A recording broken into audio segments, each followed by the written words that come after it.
Ukraine के पूर्वी हिस्से में वैगनर लड़ाकों ने जिस तरह से जंग लड़ी है उसे देखते हुए संदेह होता है कि पुतिन वैगनर ग्रुप का रूस में आधिकारिक दर्जा खत्म कर सकते हैं। और अगर खत्म भी करते हैं तो बेलारूस में वैगनर्स का क्या काम? उन्हें वहां शरण दिलाना क्या पुतिन की ही कोई रणनीति है? ये सवाल ऐसे ही सवाल उठ रहे हैं। इसके पीछे संदेह का बड़ा आधार है और अब इस आधार को मजबूती भी रूस के ही एक सांसद दे दी है। वैगनर्स को लेकर क्रेमलिन की रणनीति है ऑपरेशन सुवाल्की। आखिर क्या है ये ऑपरेशन, देखिए इस रिपोर्ट में। ये तय था कि वैगनर्स और क्रेमलिन के बीच मतभेद दिखाकर प्रिगोजिन की प्राइवेट आर्मी को रूसी सेना से अलग किया जाएगा। ये तय था कि नए प्लान को जमीन पर उतारने के लिए वैगनर ग्रुप के लड़ाकों को बेलारूस में शरण मिलेगी।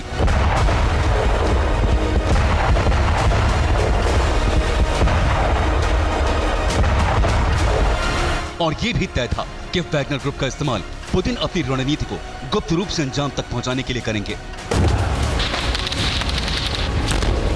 अब तय जंगी अभियान के तहत पुतिन ने अपनी सीक्रेट रणनीति को अंजाम देना भी शुरू कर दिया है। आपको जानकर हैरानी होगी कि यूक्रेन के पूर्वी हिस्से से वैगनर लड़ाकों को निकालकर उत्तरी सीमा वाले देश बेलारूस में बसाने का मकसद यूक्रेन के खिलाफ बारूदी अभियान की दिशा बदलना नहीं था,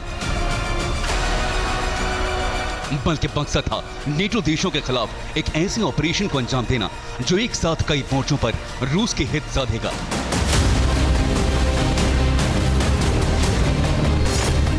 रूस का यह ऑपरेशन है सुवाल्की।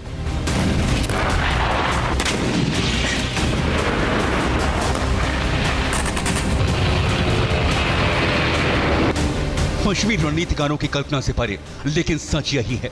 वैगनर आर्मी को रूस से बेदखल कर लड़ाकों को बेलारूस में तैनात करना, फिर क्रेमलिन से ही जंग लेने वाले इस लड़ाकू दल के अस्तित्व को नकारना सिर्फ एक प्लान है जिसे ऑपरेशन सुवाल्की को अंजाम देने के लिए बनाया गया है। लेकिन क्यों? इसे जानने से पहले सुवाल्की क्या है इसे समझ लीजिए। सुवाल्की यूक्रेन में कोई जगह नहीं है, बल्कि सुवाल्की कहा जाता है पोलैंड और लिथुआनिया की उस सीमा रेखा को जो बेलारूस की त्रिकोणीय सीमा के आगे की रेखा है। इसी क्षेत्र को सुवाल्की के रूप में जाना जाता है।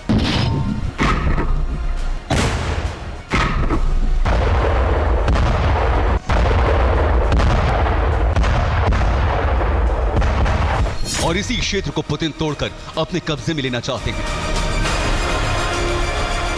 यानी टारगेट नेटो है और नेटो की सबसे कमजोर कड़ी सुवाल्की को रूसी फौज के बिना प्राइवेट आर्मी के जरिए हासिल किया जा सके। उन्हें वहां काबिज करके यूक्रेन की जंग में नेटो फोर्स को संकट में डाला जा सके।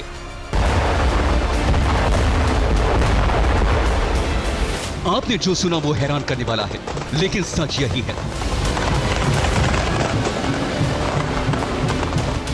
कर्नल जनरल पद से रिटायर रूसी सांसद और स्टेट ड्यूमा के डेप्यूटी आंद्रे कार्पोपोलोव ने क्रेमलिन की रणनीति का खुद खुलासा किया है। यानी जंग का दायरा बड़ा होने की जो कल्पना थी वो साकार की जा रही है। अब पुतिन के टारगेट पर सुवाल्की कॉरिडोर है। ऐसा क्यों? इसका जवाब जानने से पहले सुवाल्की कॉरिडोर को समझ लीजिए।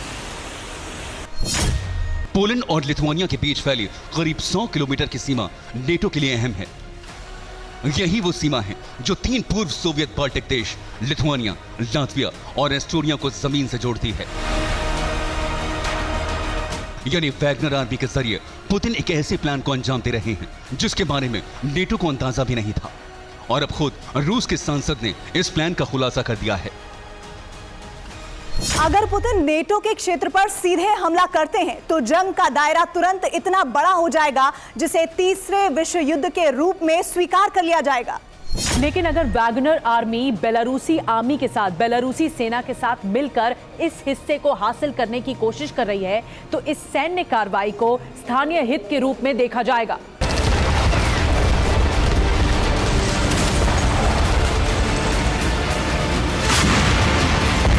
अब जंग के बहाने पर नई रणनीति के तहत दावा यहां तक किया जा रहा है कि सुवाल्की कॉरिडोर पर कुछ ही घंटों में कब्जा किया जा सकता है। हालांकि जाहिर तौर पर यह इतना आसान नहीं होगा, क्योंकि रूस की रणनीति इतनी आसान भी नहीं है जिसे आसानी से समझा जा सके। इसलिए रूसी सांसद का खुलासा अब भी संदेह के दायरे में है।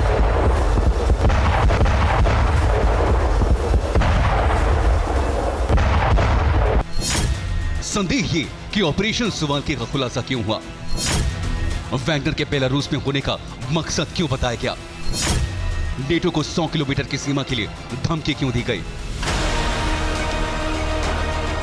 ये संदेह इसलिए हैं क्योंकि नेटो के लिए सुवाल्की कॉरिडोर का महत्व क्या है यह रूस अच्छी तरह से जानता है, और अब इस कॉरिडोर को बचाने के लिए नेटो भी ज्यादा ताकत लगाएगा, ये भी किसी से छुपा नहीं है। फिर भी टीवी इंटरव्यू में रूस के सांसद ने इस प्लान का खुलासा कर दिया। आखिर इस खुलासे का कारण क्या है? कारण हाल ही की हलचल से कुछ हद तक पता चलता है, और कारण यह है कि यूक्रेन को नए सिरे से हथियार सप्लाई हो रही है।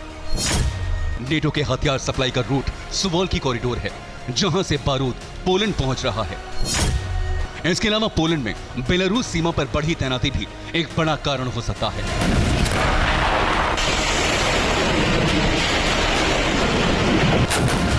मतलब यह है कि बेलारूस में वैगनर लड़ाकों की तैनाती के पीछे मकसद जो बताया जा रहा है वो भी पूरी तरह सच नहीं है।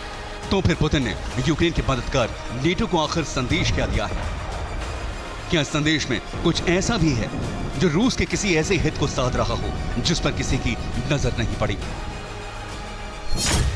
कुछ ऐसा है तो वो कैलिनिनग्राद हो सकता है, जिसकी फिक्र रूस को होना स्वाभाविक है, क्योंकि इसकी सीमा सुवाल्की कॉरिडोर से लेकर पोलैंड और लिथुआनिया से भी लगती है। और अगर रूस सुवाल्की पर कंट्रोल कर लेता है तो फिर एक तीर से कई निशाने साधे जा सकते हैं। ऐसा संभव इसलिए भी है क्योंकि सुवाल्की कॉरिडोर बहुत ही कम आबादी वाला क्षेत्र है, जहां वैगनर के जरिए रूस के लिए कब्जा आसान है। अब अगर ऐसा होता है तो फिर नेटो का फोकस यूक्रेन से हट जाएगा और रूस के लिए जंग में जीत आसान हो जाएगी।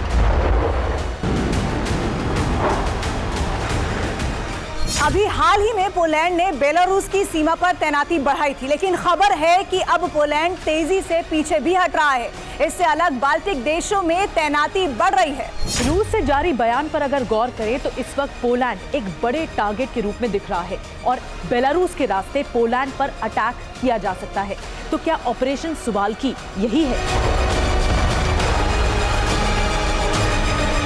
कुल मिलाकर इस वक्त रूसी सांसद का ऐलान और रणनीतिकारों के अलग अलग मतों ने एक उलझन भरा माहौल तैयार कर दिया है।